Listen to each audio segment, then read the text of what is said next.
Welcome to Rio Salado College. This is a step-by-step guide on how to apply. My name is Monica, and I'm your virtual success coach.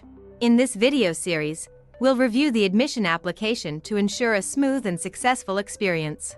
Let's unlock your future at Rio Salado College.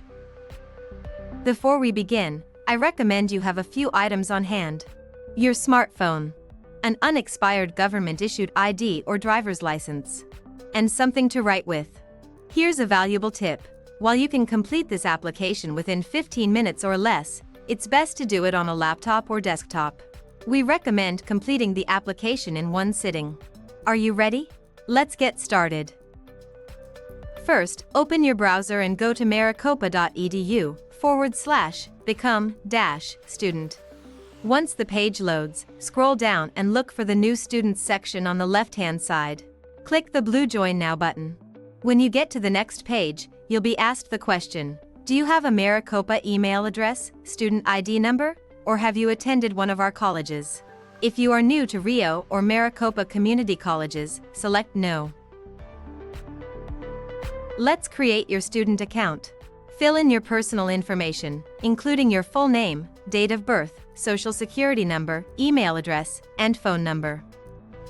Use the name displayed on your government-issued ID, like a driver's license. And while social security number is optional, we highly recommend it. We'll need it to match your information if you apply for financial aid.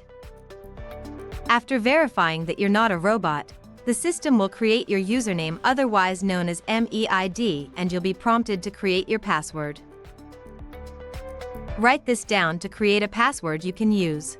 Must be at least 12 characters long. Contain at least 2 lowercase and 2 uppercase letters. Contain at least 2 numbers, and lastly, it must contain 2 special characters and they can't be a $sign or hashtag. Once you're done, make sure to write down your username and password. Next, enter additional personal information such as your address, demographic information, and residency details. Remember, you only need to answer the questions marked with an asterisk as they are required. When you get to the residency status, select the option that best describes you, but don't select None. When you're ready to continue, click Next. This concludes Part 1 of the admission application. Please continue to watch Part 2 of this video series.